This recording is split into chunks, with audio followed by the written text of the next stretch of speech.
Welcome. This is Map Marketing and I am your host, Rachel Klaver. I love helping small business owners become more confident and more capable with their marketing. So this podcast is all here to help you do just that. It's me and the help of some great guests helping you learn new skills, new strategies and ideas. Let's jump in and get started. Samir Harith is not your typical accountant. In his commitment to help small businesses understand accountancy, Sam creates cartoons and writes blogs in plain language to help small business owners feel confident when it comes to finances and accountancy. Sam built his business around helping these small business owners using a percentage of sales model to allow his clients to get strategic business and financial advice at an affordable rate. He came to New Zealand to complete his PhD in finance from the University of Waikato and stayed, now running his firm in the Waikato area. It's a completely online accountancy firm, which makes him quite different to the more traditional accountancy models. In today's podcast on Map Marketing, we're going to talk to Sam about how he came to launch a business in New Zealand. I have to admit I completely threw a curveball to Sam because I was so interested to ask him about what it's been like living as an immigrant, working in professional roles and starting a business here. We ended up having a very real talk, at which point it became a few times quite uncomfortable for him. Sorry, Sam, about some of the hurdles that New Zealanders can sometimes come across when trying to get jobs and start something of their own. All of that aside, Sam uses his intellect, his creativity, and his energetic personality to help his clients grow their businesses with confidence. I so loved having Sam on this podcast because he really is a shining light. He's made important decisions around the growth of his business through identifying the hedgehog that ties everything together. And he's going to explain what that hedgehog is in the podcast. Hi, and welcome to episode 50 of Map It Marketing. I'm your host, Rachel Klaver, and I've already introduced our lovely guest today in the introduction. But I just want to quickly say before we start with Sam, and he's going to come and introduce himself, is that I would like to thank you so much for taking the time to listen to this podcast. I so appreciate each and every one of you. If it's your first time listening, welcome to the show. If you love it, please do hit subscribe. And for all of you, please remember you can come and be part of our Facebook group, Map It Marketing on Facebook, to make sure that you can ask questions from here or pick up information or just get a bit of inspiration in terms of marketing. Now, without further ado, I'd like to introduce to you today Sam Harith. Sam is I'm actually about to start working with Sam. I'm very lucky that I'm going to get to work with him on his marketing strategy. But to be honest with me, it's going to be a complete pleasure because Sam has got such a unique way of seeing the world. And for me, I just feel like I'm going to be able just to help amplify what's already there as opposed to have to really go through and change a lot of stuff because he's just so fabulously just himself. And I really wanted him to come and be on the show today because one of the things that I find, especially with, and Sam's already teased me for this, boring businesses like accountancies, accountants and lawyers and anything that's kind of a service-based business, people often think they're dry.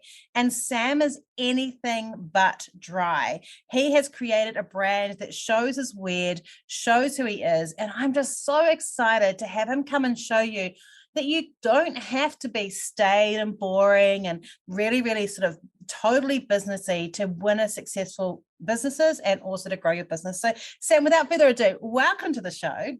Hi, Rachel. I'm so glad to be here. And it's a real honor to be on this podcast together with you. I'm so excited. And so Sam, let's just start. Do you want to give everyone a bit of a background? So your business is now, you were originally Sam Harith, and we'll talk about this before. You still are Sam Harith, like you haven't changed. Yeah. But you've recently changed your website to The Comic Accountant, and you have a very special thing that you do that makes you different to many accountants. Do you want to tell us what it is? Yes, I think what sets me apart from the vast majority of accountants is that I draw comics. And what sets me apart from a lot of other comic artists out there is that I actually draw comics about finance and accounting. Yeah, but totally weird. Totally weird. And I also do quite a bit of finance comedy within those comics as well. And it's a very, very niche area of comedy, I would say too. No, I love it. Do you know that one of my goals, and I probably shouldn't put this on here because then people are going to start badgering me. I have a long-term goal to do stand-up, but about marketing. Because I do like it when I do presentations and I have like little bits that are funny and I know they're funny. And so I love that you use comedy and cartoons to help people teach because it creates that bridge. Mhm. So how did you get started? Like, why did you become an accountant? Well, back when I was 17 and I had just finished high school, and this was back in Malaysia, mind you, I had this determination to get out into the workforce faster than the rest of my classmates. Growing up in urban Malaysia, there's a huge emphasis, there's a very strong social pressure to go to university and get a degree and get working, etc., etc. But unlike the rest of my classmates, I decided to go for a vocational degree because the vocational degree would get me into the workforce faster. And hence I did a professional qualification in accountancy. Not because I had a burning passion for accountancy, but simply because I wanted to stick it to the rest of my friends. Yeah. So I find this really fascinating because I do think that there's this cultural thing around now that whatever our business is has to be in a topic that we love. Like, you know, like it has, like, you didn't grow up at the age of 5 going, oh, you know, I just want to be an accountant when I grow up. I wanted to be a paleontologist when I was 5. Dig up old dinosaur bones. Oh, that'd be much more fun. Yeah, bring them back to life, Jurassic Park style, and get a ride on my best friend, Mr. T-Rex. Yeah, so that would sound so much. I bet you used to watch a lot of the like the dinosaur movies, the Lost World. Yeah, I watch a lot of the Littlefoot one, is it the Hidden Valley? Oh yeah, that was huge. I grew up in the early 90s and watched a lot of dinosaurs. It was really cringe looking back on it now. So I mean, I am like a cough a little bit older than you. So I used to be a primary school teacher, and one of my I used to love teaching about dinosaurs. And one of my favorite things that I ever did as a teacher was I wrote a rap about dinosaurs. Oh wow! And then I taught I wish you I were was like, teaching in listen my to school. this rap about dinosaurs. Some are scaly, some are long, some have very sharp claws, but you never have to worry about finding them on the bed. They lived a long time ago, and now they're all dead. Whoa! Go Rachel! Then I Let's go go. the dinosaur rap. I honestly do a like. marketing I rap used now. to love that. Was a bit I used to love about being Rachel. a teacher. So I wish you would have loved that when you were 5. Oh, amazing. I have never rapped on the podcast before. I may have to delete that later. No, you should keep it. It's gold.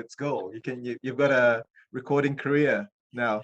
Oh my gosh, that was awkward. Okay, so I might maybe do a rap about marketing. I mean, I do quite like. The other thing I want to do is have like an album of marketing songs at some point. My daughter, who will help me write songs, refuses to help me write songs about marketing because she says that's boring as shit. So.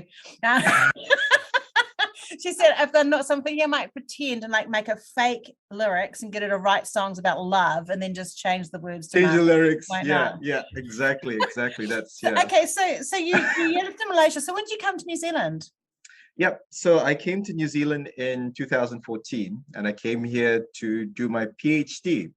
There's an interesting story behind that. So after getting my accounting qualification, I, interestingly enough, decided not to work in accounting. And I actually started off in management consulting before bouncing to investment banking. And after getting burned out in investment banking after 6 months, I ended up teaching in one of the local universities. And I was teaching there. And they were telling me that, okay, if you're going to teach here, you need to get your master's. We'll pay for your master's. I did my MBA with the University of Malaya. And then the next progression was naturally to get a PhD. And then I got sent over to do my PhD. And when I was doing my PhD here in New Zealand, I decided that I wanted to stay here instead of go back to Malaysia. There are a whole lot of other personal reasons as well, which I obviously won't get into detail in this podcast. No. But the short story is that I decided I chose to take the opportunity that I had with my post-study work visa to try and make a go of it over here.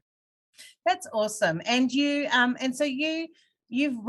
long is the comic accountant, or it was originally Sam Harith, but how long has that been going for? Yep. So samharith.com started in August 2019. And it only started as a means for me to get my public profile out there, because the year was 2019. And it feels like a long time ago now, actually. I know, it's amazing. I look at some of the things that we were planning back to do in the good old 2019. pre-pandemic days. We were going I had this full world life explosion plan. Like we were moving into launching into Australia, and I had like all these gigs planned in Australia, and I was going to start doing, and I look at that now and I go, our business is awesome, but it's so completely different to that. Yeah. It's like the world split. Yeah. Like, it's like changing lanes or changing paths. Oh, well, yeah.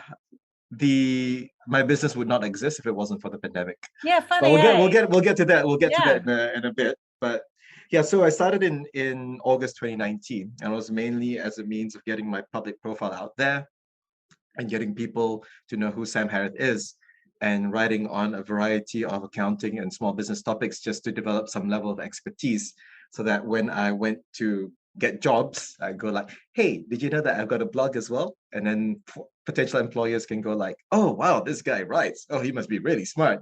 Oh, look, he's got a PhD in finance. And he can communicate. Can I ask you a question? This might be a slightly sensitive question, because I think I was actually watching something a couple of weeks ago, and it was talking about, it was a series, but it made me think about how this happens in New Zealand too.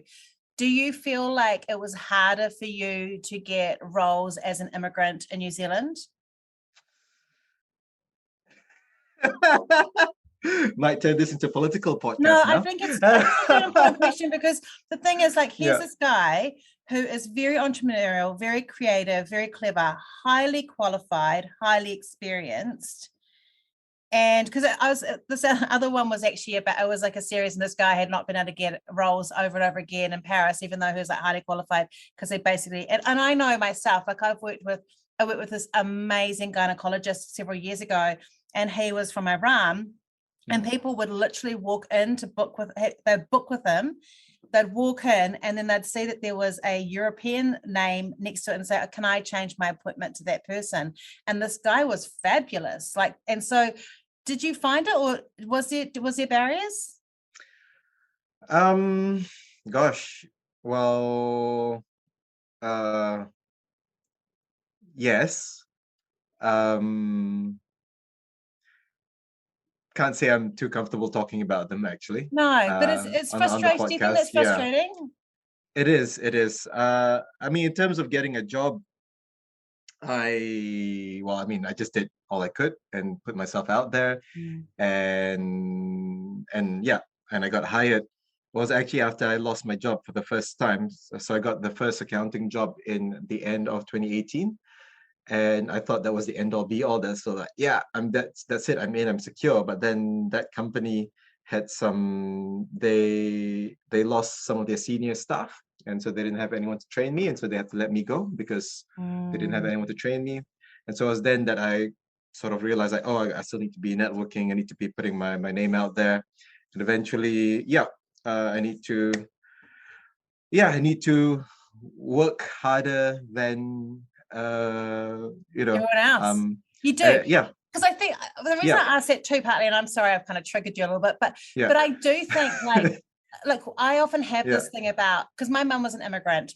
She was from Holland, and she came over with a family, and they couldn't speak any English, and people don't understand how hard you have to work. Like, you didn't have that issue with the English thing. Like, you've got great English. She didn't have any English, and she's lucky because she's Dutch, so she looks on the outside European, so there's that, but accents, weird wacky Dutch accents. So sorry, Dutch people, I am half Dutch as well, and my husband's Dutch. I wasn't being rude.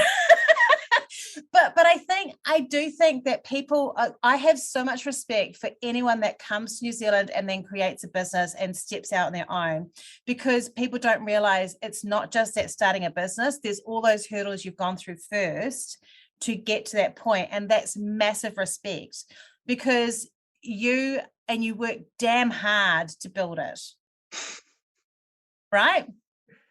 Yes, I do. I generally like to downplay the fact that work my ass off to get here, But you did. Yeah, but yeah, We need to acknowledge it. I think it's really important because Yeah. also when you see success, like you're about to, like you're in this place and you're going to break through and people are going to go, oh my gosh, you know, this guy is amazing, you know, and there's that stuff, but there's all this hard work that's come before it. And I think when we do that path of success, to not understand that there's a whole lot of paddling under the water and working really hard and feeling like you're stagnant for a long time and doing all that groundwork. Like you built that brand, set up on that brand in 2019, and now it's growing into something really powerful, but you started it before you even knew you were doing this.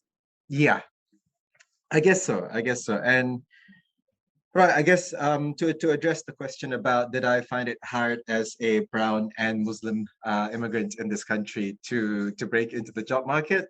Yes, it was challenging. Was it challenging? It was challenging also partly because I did enter the job market with a PhD as well. Hence, a lot of accounting firms. I've got a friend who's a PhD. Very hard. Yeah, overqualified to everything. Yep, exactly. And so a lot of accounting firms did see me as overqualified. Fortunately, I did get my first big break in a local Hamilton accounting firm, and I managed to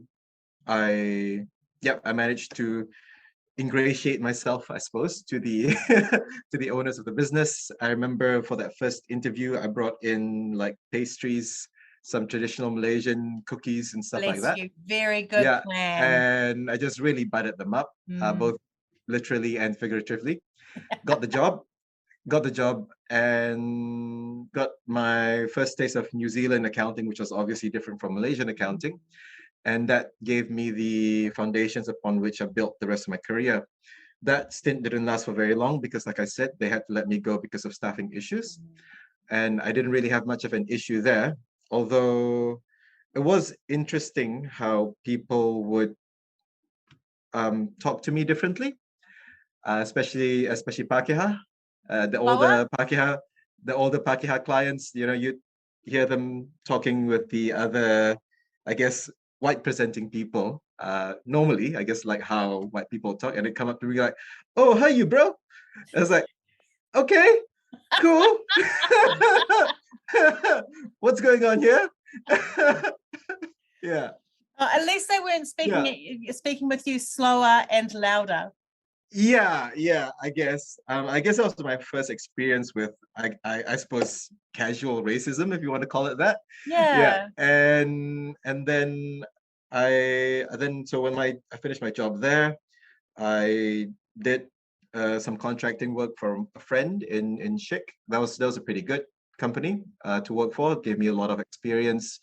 And then I joined a few different other small accounting firms.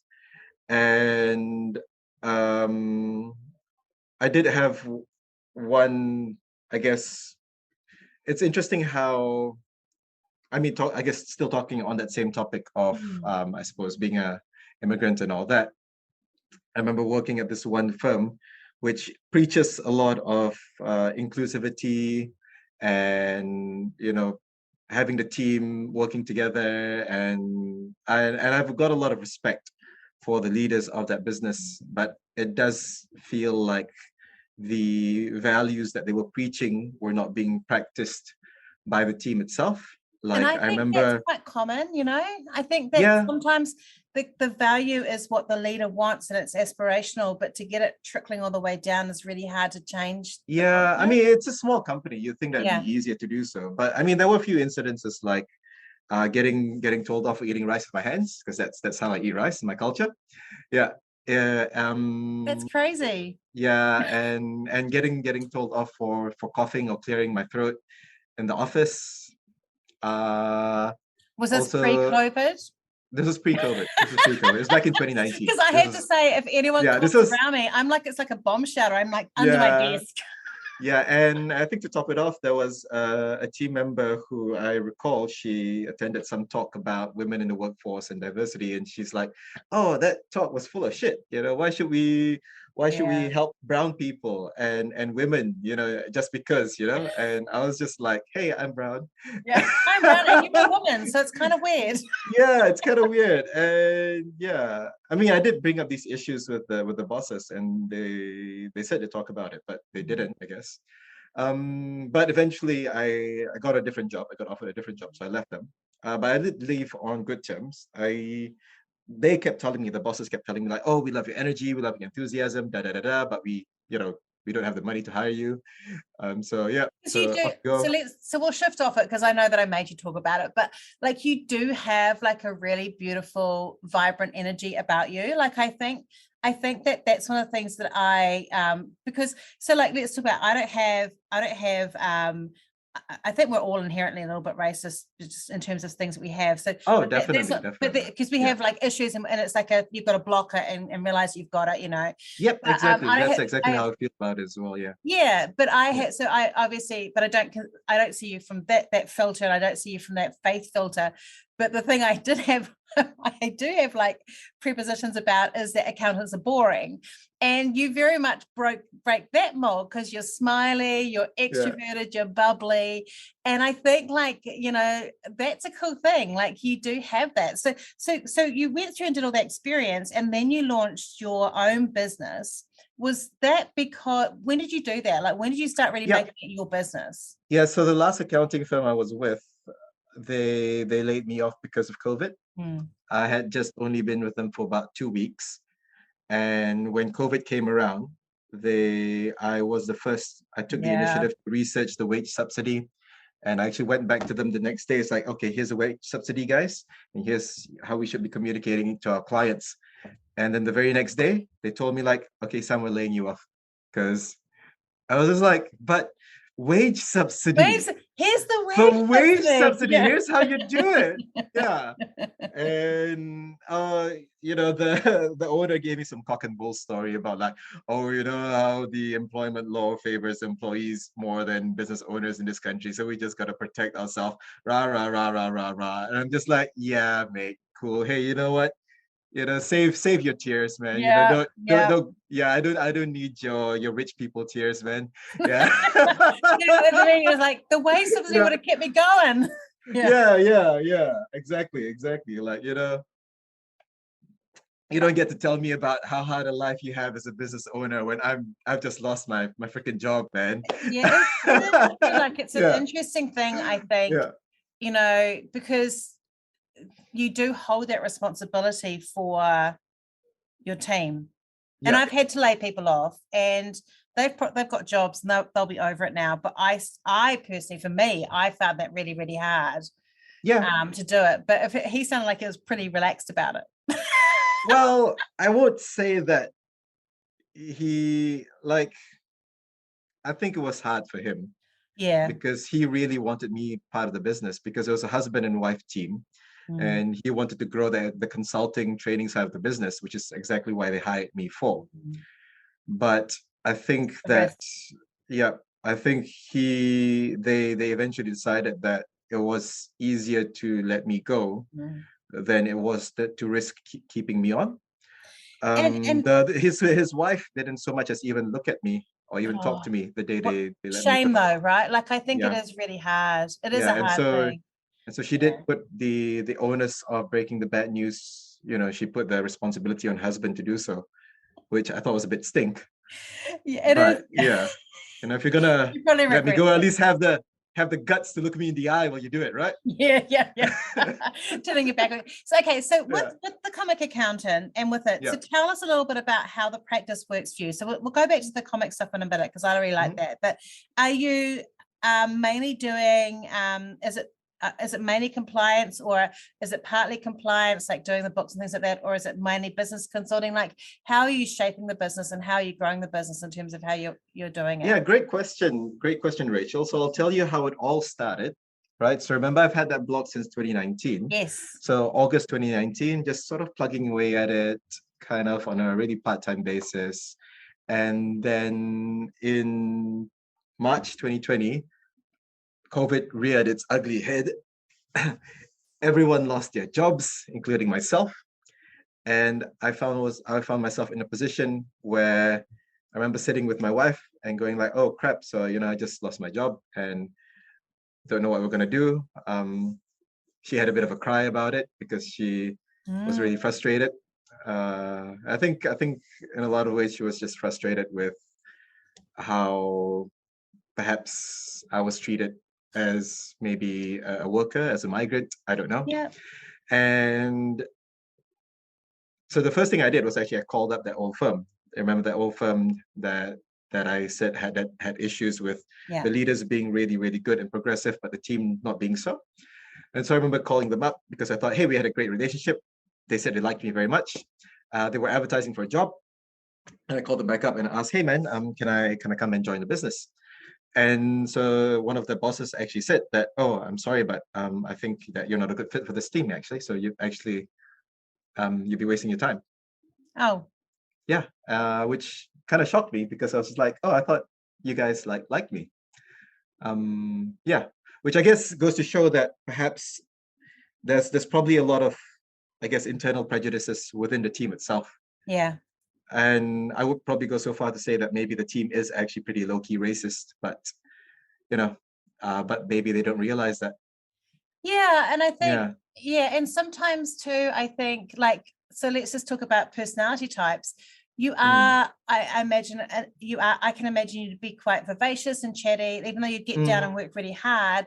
And so that can feel weird in an office that's full of introverts. True that. And you're not made, I don't think you're made to, I think you're made to be a business owner, Sam. Probably. You're probably you're right. entrepreneurial. You're made to bring a team together. You're made to be that person that is shining out. And that doesn't always fit in an office situation. You may be right there. I think a friend of mine at the time just pointed out to me that, and she also started her own business around the same time as well. She's like, it's the classic tall poppy syndrome, Sam. She said, it's a tall poppy syndrome, and people are more likely to cut you down. And I think being, I think being not Pakeha in a primarily Pakeha workplace and having the personality that I do, you just really stick out. Yeah, you can't hide yourself. And look, I'll say it from my, I'm chatty, and I really struggled for a long time to find my place, even within my own business. I did, because I didn't feel like I was free enough to be who I was. And I think, which is crazy, even in your own business, because I kind of let too many other people kind of dictate how that went. But I feel like it's if everyone deserves to find the way that they shine best, and for some people that's in a team when they're running in an office, and that's where they shine best, or it might be in a hobby that they've got. But your personality is an entrepreneurial personality, and it's a shining personality, and you need to have it unencumbered. You can't have it blocked. And no one ever should be made to feel less than they are just for being who they are.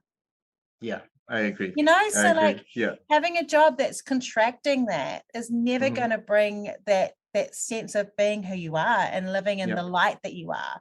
So I love that you've got your own business. I think it's great. And so after that phone call, I felt a little bit depressed. I think because I guess my expectations were sort of like shattered. And then I just sort of like, all right, cool. What's going to happen next? And what happened next was that I just kept blogging. I remember for that first month of April, I challenged myself to blog every day for 30 days straight. Wow. I blogged on everything from COVID to the wage subsidies to basic accounting to even to mental health and so on and so forth. So for 30 days straight, I published something every day. Wow. And I drew a comic every day as well. Mind you, not just writing, but actual drawing as well. So that would have been quite therapeutic. Yes, I guess. And I think the feeling of being busy, of doing something, really kept me going. Yeah. And the next thing I knew, I had people emailing me, messaging me on Facebook saying, hey, Sam, can you do my taxes? And I'm like, oh, okay, sure. I never set up the business with that intention. In fact, when I first set up the business, I was like, oh yeah, I'm going to make this popular and I'm going to monetize it through sponsored posts and ads and all those other things. Yes, I'm going to become I'm going to an be a accountant blogger. influencer. Yeah, I'm going to become an influencer. Yeah, right. And then people asked me if I could do their tax returns. I was just like, cool, yeah, sure. So I remember doing my very first tax return for $18 for $18. Oh, Yeah. seriously, $18. Seriously, $18, yeah. $18 because it's like, yep, cool. I mean, it's easy. I just click, click, click, click, and I'm done because that's what I do. I can do it with my eyes closed. and I bet your wife was really pleased that you did such great negotiation on that job. Well, I think she was pleased that I was actually doing something and not just, sitting around playing video games, feeling sorry for myself. Yeah. But well, yeah, it's really positive, right? Yeah, and so yeah, that's how I started, and I think organically people just started coming to me to get their taxes done. I think it was in May that I sort of like realized like, holy shit, I've got a business now. I need to do something about it. And so I set up the company. I set up a proper company. And I remember putting up a page on my then blog going like, come to, I remember calling myself Dr. Accountant because I've got that the PhD. I forgot a doctorate in finance. Yeah. So I remember calling myself Dr. Accountant, and yeah, we'll fix your finances for you. I kind of wish that you'd actually decided to settle in New York, because then you could have had those cheesy signs in the subway with, like with those hokey lawyers with with the lawsuits. You could have done like that with, we'll fix your accounting for you. Oh my God, that'd be so cringe. Yeah. Billboards, Hamilton's only accountancy billboard of you with the doctor's thing on there. I did call myself Dr. Accountant at the beginning. And then from there I just slowly grew from making like $400 a month, 2,000 to 2,000, and as I just pulled in more clients. And I think I then attended a networking event, right? And we were talking about who we are, and you're supposed to introduce the person next to you. And I happened to be sitting next to this lady from one of the bigger accounting firms in Hamilton. And so I introduced her, oh, this is the director of so-and-so firm, blah, blah, blah. And then she introduced me like, oh, this is Sam. He's an accountant and he draws comics. And I think when she was saying that, she sort of like, said it with a kind of like, oh, accountant who draws comics. I could detect that in her voice. Yeah. It is a weird thing to other accountants. Yeah. And so she was like, yeah, she said he's an accountant who draws comics. I guess he's the comic accountant, I guess. I hope you bought her a drink because she deserves it. I might have poached some clients from her firm. No one listens to the podcast, Sam. No one listens. No. No. I've taken great care not to name any of the companies that I'm talking about here. Yeah, but I think people in the accounting industry may be able to figure out who they are. Yeah, especially if they're based in Hamilton. Yeah. So that's amazing. And you've now got like a little team, haven't you? Yep, I do have a little team. And yeah, so I hired the first person, I think it was last year. Yeah, because in September 2020, I embarked on a rebranding exercise. I looked at my blog. I was just like, okay, look, I've got big plans for this blog. And so I talked to one of my friends who was a graphic designer, and we agreed that he'd design my logos in exchange for me doing his taxes. And so he was the one who helped create the brand, The Comic Accountant. So initially it was Sam Harith, The Comic Accountant, because remember the website was samharith.com. And so it was Sam Harith, The Comic Accountant. But as time went on, Sam Harith became more synonymous with The Comic Accountant. And I think people just really started referring to the blog as The Comic Accountant. And I think I've always wanted to have The Comic Accountant to be more front and center. But I feel like now I'm gonna go into like our next rebranding exercise. But to answer your first question about the team, I hired my first team member in August 2021. And the first person that I hired and which is very, very odd for an accounting firm, was that I hired a marketing person, actually. So you think that most accounting firms would be like, oh, the first person you hire is obviously someone to help with the books, right? Yeah, Yeah, bookkeeper. that was the second person. That was the second person that I hired. But the first person I hired was a marketing person because I needed help with the social media, the marketing side of things. Because we put out a lot of content marketing. I would say in terms of content marketing, we would probably be one of the most, You're if not prolific. the I mean, most. you do a lot, you Yeah. know, and I think you're Yeah. right. And that is a powerful thing. And really it's just a way, what we're going to work together with is work out how to make that streamline, which I'm super excited about and I'm looking forward to. But I think that also when you're a personal brand led business, which you still are, even though it's called the Accountant, it's going to have your name kind of under there a little bit somewhere. But when you're doing that, actually adding to your media team, like growing that media side makes sense, because the doers are easy to find, but it's when you've got that person bringing that in, then you've got work for those people. Often people will go and find a doer they're going to pay for a doer first. But once you've got that doer, you have to keep on generating money and income and leads to feed that doer. Having someone else who's out there helping you generate makes sense to be one of the first people. Yeah, except that he doesn't do sales, but he does help with the marketing generates sales. Yeah. That's true. Marketing generates sales. Although, sorry, to me, like lead follow-up is sales. Lead generation is marketing. That's so right. He does the lead generation. Yeah, he does the lead generation. I think that's the thing around a lot around marketing. I'm about to do the podcast I'm recording for next week, which I'm doing after we've done this one, is actually around, like how to manage a sales meeting or how to get ready for sales meetings. But part of my problem now is that nearly everyone that we get has known me from podcasts, from free webinars, or a few things like that. Yeah, the marketing's working. Yeah, and so it works really well. But what I've realized is it's made me a very lazy seller, because every now and again I get someone who's just been a straight referral who doesn't know me very well, and I kind of launch into what I normally do with those people, and I found it doesn't work because I'm not spending hours doing all that backwards and forwards of rapport, because really good marketing cuts down that sales time so much. Right. Yeah, that's true.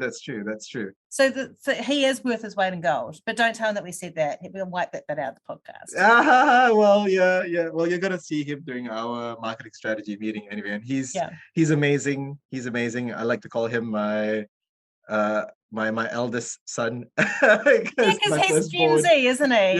Yeah, he's Gen Z. Yeah, and he's the first person that I got into the business as well. And yeah, I really love working with Gen Z. I think they're highly motivated. I think they're very intelligent. Yeah. And I think they've got a better set of values than we do, than us millennials, Gen Xers. Yeah, I think that they have quite strong ethics around how they live their life as well. They're quite directed around that. I know I've got 3 Gen Z daughters, so I'm totally into the Gen Zs. Okay, so with the comic accountant, let's talk about aspirational things for you, because I mean, obviously we're going to do this in the strategy, but like in terms of that, why do you think it's so important for your readers or your clients? Why do they like the comics? Like, why do you think it's so important for you to be communicating with your clients or potential clients in this way? All right. So I think to answer that question, I'll start with a little background of comics. The only reason why I drew comics was because I absolutely hate stock photos. And I remember first writing the blog and I go like, oh, what's a nice picture to go with this blog? And I look at the stock photos and they all look the same. And they're all so generic with these pretty people smiling their fake smiles and doing their really generic stuff. And I was just like, no, you know what? I can draw. I'm going to take the time to draw my own goddamn comics or my own goddamn pictures. And I think that's how it started. And from there on, it just became a crucial part of the brand that I would be drawing comics for the blog. I may have backed myself into a difficult spot there, but that's it, and that's how it is. But the comics themselves are not the only reason why people come to the blog. The feedback that I get from our readers is that they love our stuff because it's simple, it's easy, it really dumbs down a lot of difficult concepts for them. if they went to any other accounting blog, or say even Investopedia or IRD's tax policy documents, they would not be able to understand it. They would not be able to parse it. And so our ability is in taking difficult concepts and making it really super simple for our readers. And that's what we do. And in fact, it's because of that, that's why we're one of the very few accounting firms in New Zealand to actually write about FIF taxes, that's foreign income fund taxes, to actually write about cryptocurrency taxes. I don't think anyone else does it. I think we're the only ones to have actually simplified it and broken it down. And also even more basic things like breaking down how tax codes work. You'd be shocked at how people don't even understand how tax codes work. They're always just like, oh, if I take this tax code, I pay less taxes, right? When you actually don't, it doesn't affect the amount of taxes that you pay. It only affects the amount of taxes that your employer puts aside for you during the year. Because, you know, obviously, if you underpay on that side, you're still going to get the money. Sorry, you're still going to have to top up that money. If the employer's overpaid, you get the money back. So yeah, because I do think that you know, one of the things that we do, and it's going to feel weird doing it with you when we do our strategy, is we always ask about people's financial positions, and we ask questions. And one of the questions I'll often say is, you know, what's your profit margin? And they'll say, oh, it's this. And I'm saying, is that your profit or is it your turnover? What's the difference? They ask, you know, like that. And no, it's not every business owner, obviously, that's just a few. But there's so, you know, in terms of financial education in New Zealand, for business owners, becoming a business owner in New Zealand is very, very easy. And in Australia, like, it's very easy to start a business. There's not a lot of red hoops to go through. Red hoops? There's not a lot of hoops to go through. Red tape. That's my immigrant mother language coming through, because she misses the metaphors. So do I. So I actually like the metaphor of red hoops. It's red tape and red tape and jumping through hoops. You're onto something here. Yeah, Rachel. Absolutely. It's a hoop made of red tape. But there's going to be a comic next week, isn't it? I can tell. I can see it happening. I will credit you. I'll credit you as inspiration. So but I think that, you know, we start businesses and we think it's easy, but we don't realize that there's all that stuff in there. I know for myself, I got into tremendous trouble before, luckily, Rod came and became the CFO of the business, to just around things like PAYE and GST and provisional tax and all those sort of things. That actually, when you've got a plan, it's very easy to manage, but understanding what those things are, it can be really hard when you go, I didn't sign up for this. I just signed up to sell such and such, you know? Yeah. And so I think having someone who can talk at a very accessible level is a huge gift. Yeah. Yep, absolutely, 100%. And so the core ethos of our company, our Hedgehog concept, if you want to call it that. Have you heard of the Hedgehog concept? Tell me what the Hedgehog concept is. So the Hedgehog concept is a concept that was brought up by one of the researchers of this book called Good to Great. And so the idea is that it's based on, it's these guys actually. Yep. I have read that book, but I must have forgotten the hedgehog concept. Yeah, all right. So the idea is that there's the fox and the hedgehog. See, the fox is always trying to eat the hedgehog. The fox knows many things. He's extremely cunning. He can get to a lot of different places in a lot of different ways. But the hedgehog only knows one thing, and that's how to curl up in the ball and get all spiky. And despite how intelligent the fox is, he's always befuddled by the hedgehog, because the hedgehog just knows one thing and does it really, really well. And so one of the key cruxes of this book says that great companies have a strong hedgehog concept and they build themselves around it. And so our hedgehog concept, or rather our core value, our primary operating value, is that we are in the business of creating financial confidence. We're not in the compliance business. We're not in the tax return business. We don't try to compete on price with our competitors or anything, but rather we focus on building financial confidence in our clients. And we do so through the creation of accounting systems that relieve that financial burden from our clients. We do it by providing them good business and financial advice, which again allows them to focus on their business instead of having to worry about their finances. We write blogs, we produce educational material, which is dedicated towards creating this financial confidence within our readers and within our clients. And in the near future, we're going to be launching educational courses as well, again, aimed at creating more financial confidence in our clients. And so everything we do is always related back to that ethos of building financial confidence in our clients and in our readership. And that's really what we're all about. And I think that's one of the reasons, like, I'm often quite fascinated when I start talking to people like you who I'm working with or I'm going to work with. And then when they say things like that, I go, this is why we are working together. Because for me, our goal, our Hedgehog concept is to help small business owners become more confident and capable in their marketing. Like, that's all we want to focus on. And it's you sound just like us. You, right? It's the same thing. And I find over and over again that when I dig down and find out why someone's working with us or something, and I find out their business, I go, actually 2 out of 3 or 3 out of 3 or 1 out of 3 of our values strongly align. And that's one of the reasons it's so important to know your values, because when you know them and you're using those values, you'll naturally attract people who also have similar values, which makes it much easier to work with them. Exactly. Yeah. And look, the only reason why I reached out to you is because of all the content that you're putting out.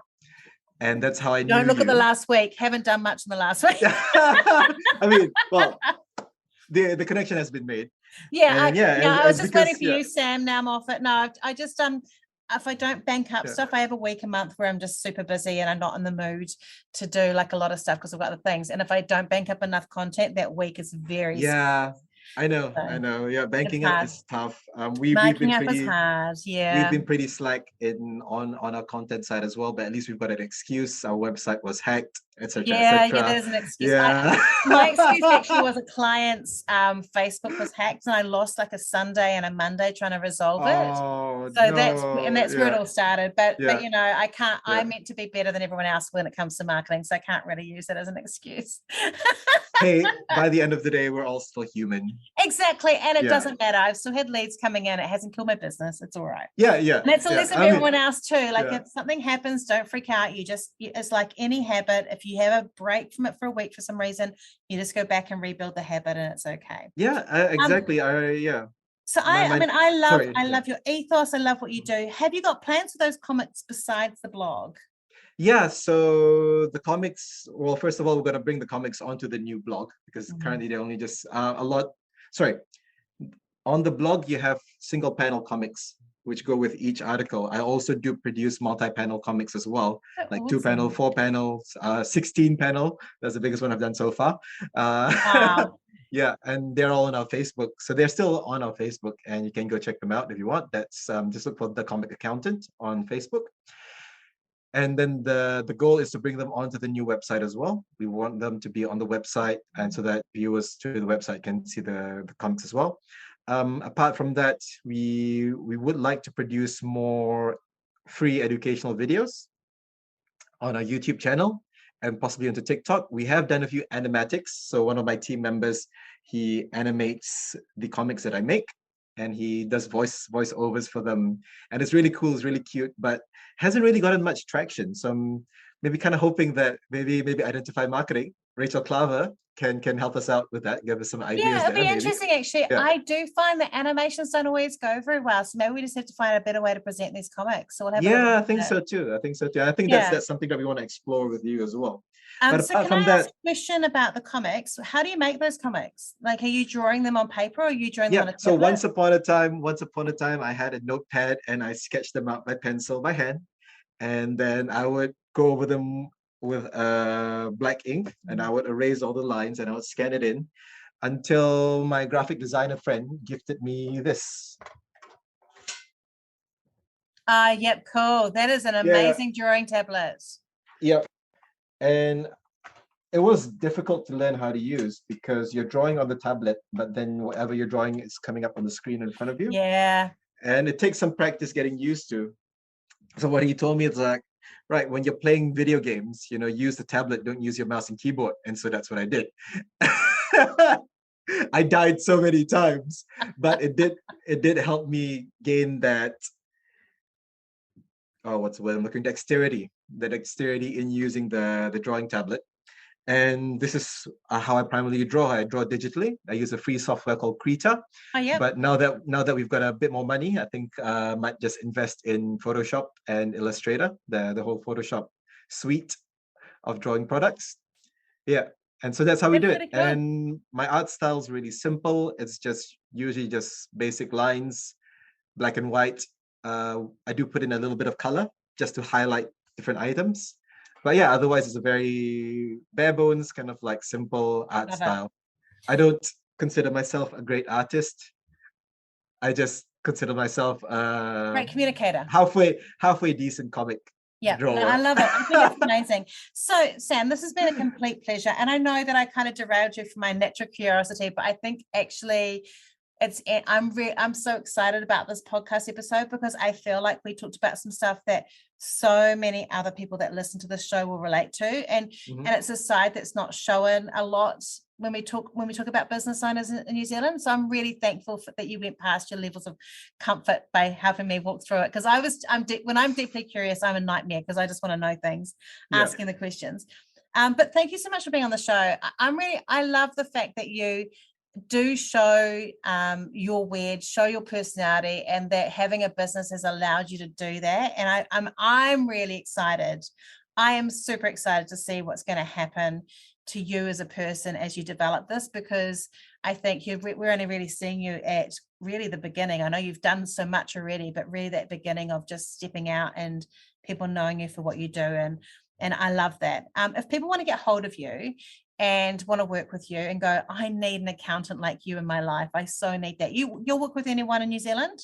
Yeah, we'll work with anyone in New Zealand. We are a 100% online-based firm.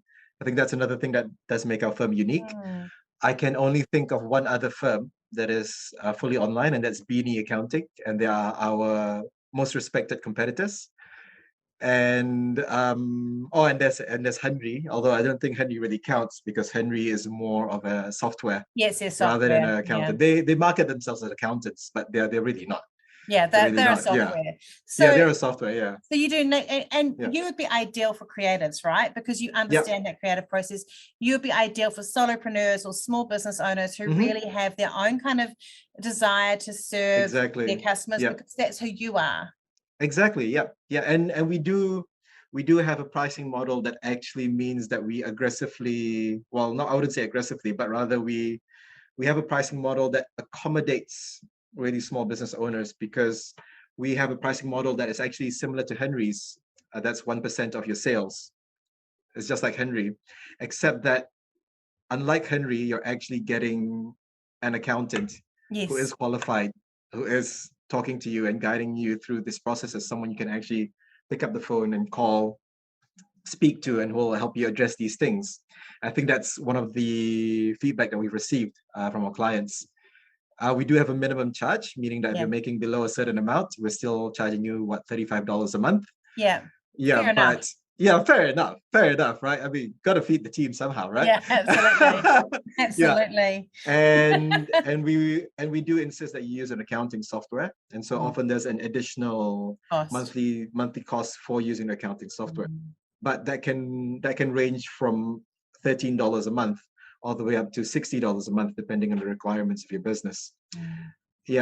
And we work on the basis that we're there to do all these things for you. We'll sort out your accounting systems, we'll build your financial systems out so that you can run the business confidently. But at the same time, you have the ability to call us anytime you want to resolve any accounting or finance issue, and we don't charge extra for it. That's amazing. So I will put the notes in there, but they will find you. Your website's under development because we've got this new thing going on. Yeah, so you can still get it. Yep, so you can. So I'll put in the links. You'll send me the link. They should be in the form that you gave me. But basically, they can find you on Facebook under the Comic Accountant. They can find you on the Comic Accountant. Comic Accountant as well. So you can find me on Facebook on the Comic Accountant. Yes. And our new website, www.thecomicaccountant, is still under construction. You can still check it out. We've got our content there. Or you could also contact us through our corporate website, which is shadvisory.co.nz.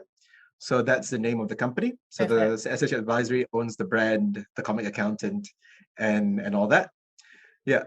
Perfect. So you could also, go through Right. SH So Advisory. if you need an accountant and you want someone who's gonna give it to you straight without any long words, choose Sam's accountancy. Sam, thank you so much for being part of the show. It's been a complete pleasure, and I'm going to catch up with you very soon to start working with you. So I'm super excited about that. I'm super excited about it as well. And I'm getting to work with the legendary Rachel Klaver. I think it's a huge honor. It's a massive honor. That makes me nervous. But thank you so much for being part of the show. I feel like this is going to be a really great listen. And thank you so much for coming. Thank you so much for having me, Rachel. And I will see you for our marketing catch-up. You will. Thank you. Have a great week. You too. See ya. Sam has so beautifully recognized and identified the hedgehog of his business, that thing that will not budge and not move and is strong and unmovable. Do you have a hedgehog for your business? And if not, do you need to have one? Do you need to have a think about how you can identify that hedgehog and make it central to your business? I call it the queen bee role. It's from Mike Michalowicz's book, Clockwork, where he talks about how to build a business around that most important role in your business and how everything needs to be protected at all costs. That same format or idea is so important to growing a business successfully, and it helps you with your marketing because it helps you make important decisions, not only about the growth of the business and who you employ or help with you, and about your clients and the sort of clients you're going to work with, but it also makes you make choices every single day to choose to serve that most important part of your business. It helps keep your values clear, it helps keep your actions clear, and it helps you get results. Have a go. See what it's like and see if you need to do a hedgehog move in your own business. I'm looking forward to catching up with you next week. If you love what you heard today, be sure to hit subscribe. And if you loved this episode in particular, I'd love it if you shared it on social media. Remember to tag me in so I can say thank you. Have a great week and we'll talk soon.